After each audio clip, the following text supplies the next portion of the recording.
Most years, one of the more interesting storylines in the NBA is the Rookie of the Year race. You think back a couple of years, Donovan Mitchell, Ben Simmons. Maybe now that you think about it, there hasn't actually been a ton of close races. No one came within a sniff of Luka Doncic. Ja Morant pulled away because Zion Williamson was injured. And last year, I guess, was kind of interesting. LaMelo Ball kind of always had it in the bag, even though I think it was a lot closer than people gave it credit for. But with that being said, okay, some of them haven't been as close as you would have hoped for, but no one expected a mid-first round pick in Donovan Mitchell to go toe-to-toe with the unanimous first overall pick from the year prior in Ben Simmons. No one expected Malcolm Brogdon to win Rookie of the Year.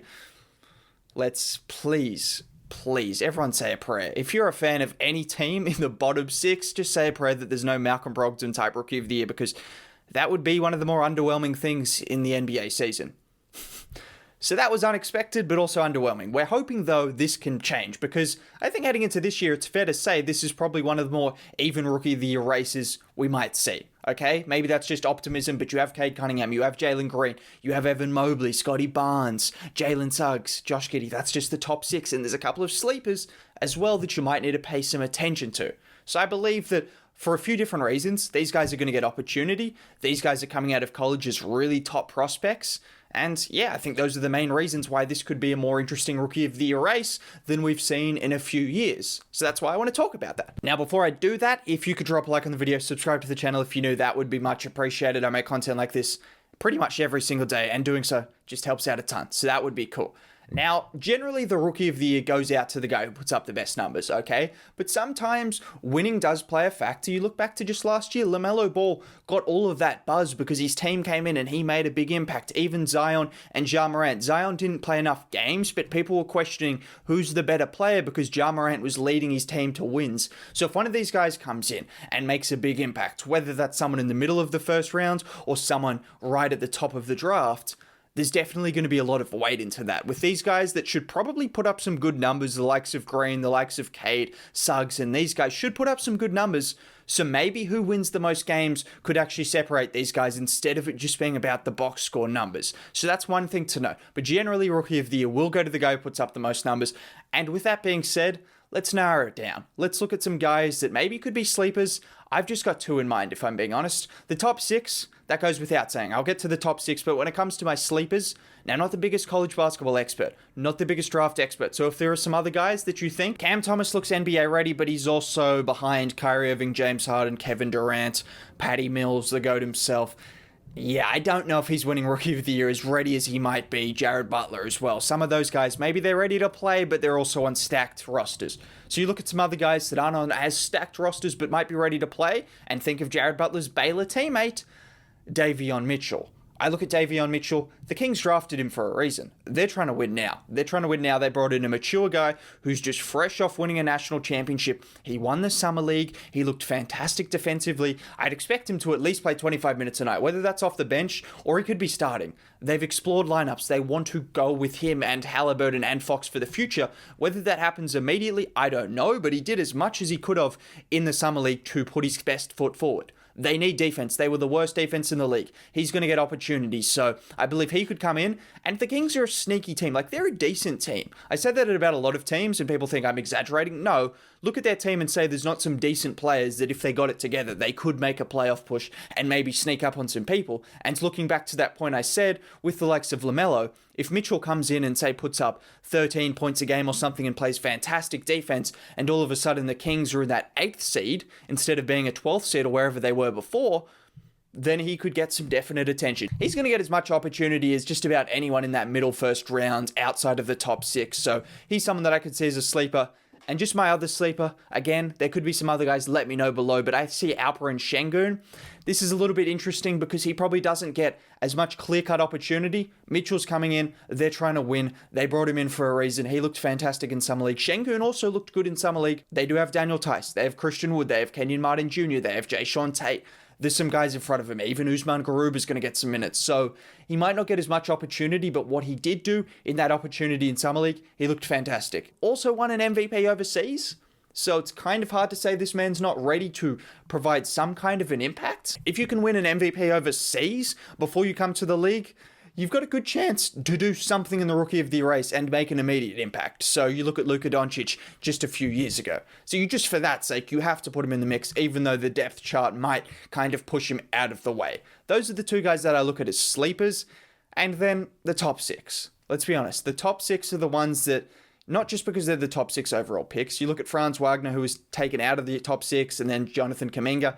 Just don't see enough opportunity for those guys or enough scoring. At the end of the day, sure, they can do all they want defensively. I think it's going to come down to scoring, and that's why Evan Mobley and Scotty Barnes, I don't see them winning Rookie of the Year, if I'm being honest. They could be fantastic for all I think. They could be great, and I hope they're going to be great. I look at Mobley, he looks fantastic. Scotty Barnes looks great in summer league. Swiss Army knife. He's the perfect kind of Toronto Raptors guy. Positionless basketball, positionless defense. OG, Siakam, Fred VanVleet, Scotty Barnes. Defense, defense, defense. They're getting back to that mantra of being a top defense, and he's going to help that. But is he going to put up enough numbers? He's behind OG Anunoby and Pascal Siakam, fringe all-star level players. OG's going to take another leap, and Pascal could get back to his best. Although Pascal's missing the first couple of weeks, once those guys are in the starting lineup, he's not starting over those guys. And with Kem Birch and with a proper center now, they should not have to experiment as much with small ball lineups. So I don't see Scotty Barnes just getting enough opportunity. He's also just not really the offensive player just yet. He has to be some kind of special prodigy defensively to get a chance. So I'm going to have to slide him to the bottom of this list, but I hope he has a good season. And Evan Mobley, although he probably has a little bit more in his offensive locker, he does. And he's playing in a situation where they really want to get him touches. 3rd overall pick, he's going to start. I'm pretty confident in that.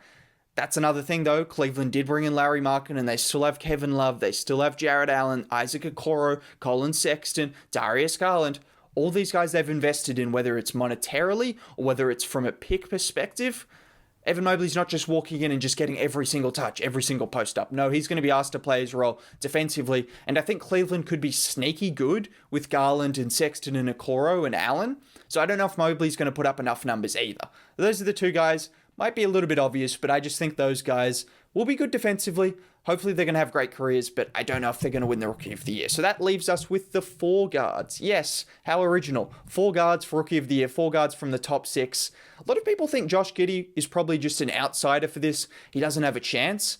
Call it Australian bias, but I think there's a little bit more to it than that. He averaged 11, 7.5, and 7.5 in the NBL. LaMelo Ball, not the same numbers. He put up a bit better numbers, but somewhat comparable numbers. In the last 6 games, he had 3 triple-doubles. He fills up the stat sheet. He's a 6'8" point guard, so he's going to grab rebounds. He's got insane vision. He's going to play make. The OKC Thunder, if they showed anything last year, they don't care if you struggle the first few games. They're going to play you. Pokusevski ring a bell. Josh Giddey is a little bit more NBA ready than Pokusevski was last year as well, so don't worry about that. He's coming from a good league where he was actually impacting winning, so I think he is someone that could be decent. The only concern is you look at Suggs, you look at Green, and you look at Cade. Do any of those guys have to fight for as many touches off their backcourt partner as Giddey will with Shai Gilgeous-Alexander? Shai has played off-ball, and he's proven he can do it, but this guy's going to take another step. He's going to be fantastic again. So Shai is going to be the man with the ball in his hands at most times. So Giddey's going to have to find a way to score without the ball in his hands. He's going to have to find a way to be consistent from the 3-point line, which he improved towards the end of the season, but will it be enough? When it comes down to it, I just don't see Giddey scoring enough points. I think he'll get opportunity. He could put up like 9, 7, and 7 from year 1. He could put up those kind of numbers, but he probably won't put up enough points. When you've got Green and Cade who are going to be scoring and playmaking, and I guess I kind of gave it away, but Suggs as well, I know, how predictable. The top 2 overall picks are my 2 favorites for the Rookie of the Year. It's hard to go against them, but Jalen Suggs isn't a bad pick either. Put up 14, 5, and 5 for Gonzaga, and that was in a really good college team. So maybe you could say if he was playing in a different situation instead of Gonzaga, he could have put up those Cade Cunningham numbers, and he comes to Orlando where he's going to get opportunity. There's no questions about that. So he's got some decent players around him as well. You've got the likes of Wendell Carter Jr., Jonathan Isaac when he gets back healthy, Markelle Fultz, Franz Wagner. It's not the worst team, but it's also a team where if you're that high of a pick and if you're that good, you're going to get touches. I just don't know if he's got quite the scoring as Cade or quite the offense as Jalen Green. That's what it comes down to. Suggs will have a really nice overall game from the get-go. Just the numbers might lack, which again, leaves me to my top 2. How predictable, how original, I know, sorry, but it's just the fact that I think Jalen Green and Cade Cunningham will be battling it out.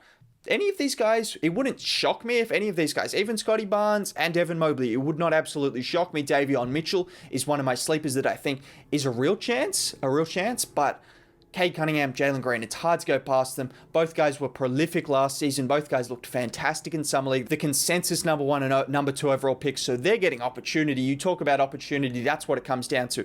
They're getting that. When it comes to opportunity, I will say I think Cade's going to get a little bit more. Christian Wood, Kevin Porter Jr., John Wall is still currently on the team.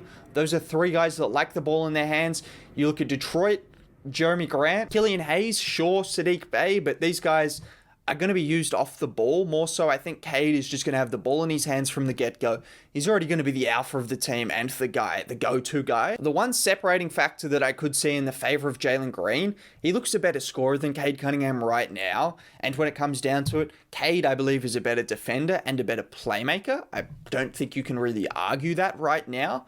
But if Jalen Green comes out the blocks and averages like 22 points a game, and Houston are a decent team, which they should be with the likes of KPJ and Christian Wood, that's going to be hard to deny. I would have Cade. He would be my pick. I know, it sounds biased, but if you look at all the factors, he's going to be either the primary guy or the second option at worst. Plus, he's going to get playmaking opportunities. He's got shooting around him.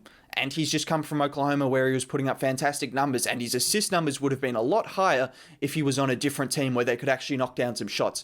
Now he's got Sadiq Bey, Kelly Olynyk they brought in to space the floor alongside him, Jeremy Grant. If Killian Hayes can hit some shots, even if he can't, you've got Frank Jackson. There's going to be enough shooting around Cade, and what he showed in Summer League is he's the real deal. So did Jalen Green, which is why he's right neck and neck. But I just think opportunity, Cade's going to get more opportunity. That's what it comes down to. KPJ, Wood, and Wall might take a few more shots off him. But I wouldn't be begrudging against any of those guys. Jalen Suggs, Giddey, any of the guys could definitely win it. But Cade Cunningham, yes, would be my pick for the Rookie of the Year for those reasons. He's ready to come in. He's averaged 26 and 3 or whatever it was in college. He's the real deal. Detroit have the system around him. It's already kind of tailor-made for him. That's my pick. Have a good day.